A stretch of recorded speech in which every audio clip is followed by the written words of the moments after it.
प्यारे बच्चों, आज हम पढ़ेंगे चे का मसरतों के साथ जोड़।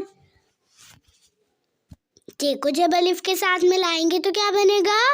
चे अलिफ चा। चे को जब वाव के साथ मिलाएंगे तो क्या बनेगा?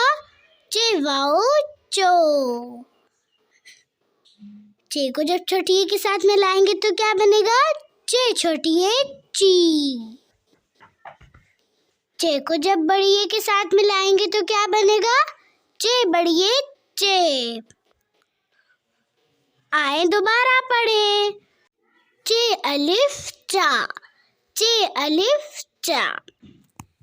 चे वाओ चो, चे वाओ चो, चे वाओ चो।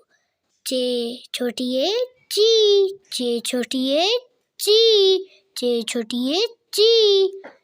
चे बड़ी ए चे, चे बड़ी ए चे, चे बड़ी ए चे।